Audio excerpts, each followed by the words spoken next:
Assalamualaikum warahmatullahi wabarakatuh. Kelompok kami ingin mempresentasikan tentang materi kompensasi insentif. Dengan saya sendiri, Amanda Susawati, dan beberapa anggota kelompok saya yang lain ada Ardiansyah, Alfa Setia Siatafni, Endang Prihatin, Rahman Arfan Fauzi, lalu ada Nanda Dwiana Mega Saputri, ada Wewin Elvira Zaluhu, kami dari UBSI Kramat 98, kelas 645G07.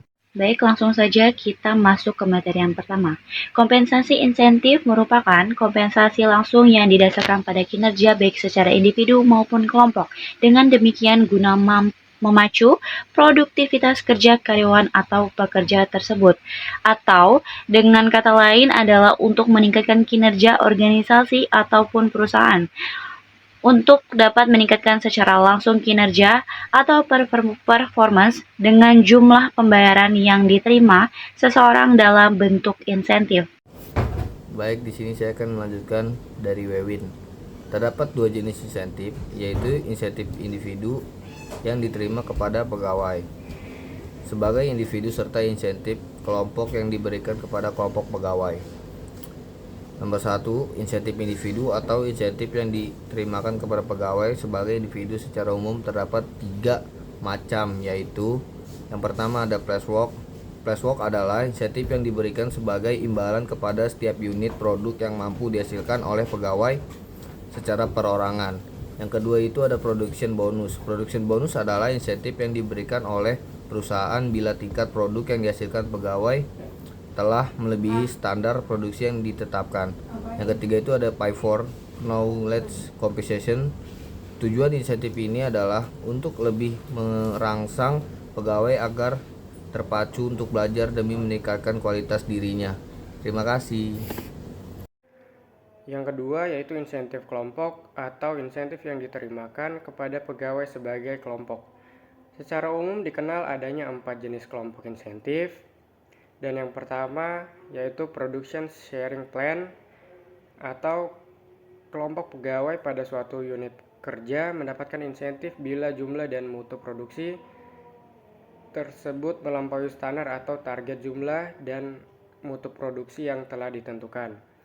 Lalu yang kedua yaitu profit sharing plan atau insentif untuk kelompok pegawai ditentukan berdasarkan keuntungan yang diperoleh perusahaan, yaitu sebagai keuntungan tersebut dibagi kepada pegawai. Oke, untuk selanjutnya di sini ada cost reduction plan. Pola insentif ini berdasarkan diri pada perhitungan jumlah cost atau biaya yang termasuk pada tenaga kerja dan jumlah waktu yang digunakan suatu komponen biaya lainnya yang berhasil dihemat atau dikurangi. Kemudian ada juga insentif bagi eksekutif. Menurut Nasution, uang kompensasi insentif ini adalah di luar uang atau upah yang diterima karyawan. Karena pada dasarnya upah karyawan yang sama, kedudukannya adalah sama, tetapi imbalan yang diterima pegawai setiap bulannya bisa berbeda. Penyebabnya adalah kompensasi insentif inilah yang menyebabkan perbedaan yang diterima karyawan tersebut. Dalam beberapa hal, mungkin ada alasan yang tepat menghubungkan kenaikan bayaran dengan suatu di luar kinerja. Barangkali bayaran berdasarkan senioritas akan menjadi pilihan strategis yang lebih baik. Bentuk lain, bayaran berdasarkan senioritas yaitu kurva kedewasaan atau maturity curve dikenal oleh perusahaan berteknologi tinggi serta perusahaan riset dan pengembangan. Berikut di sini saya akan menjelaskan tentang tujuan insentif.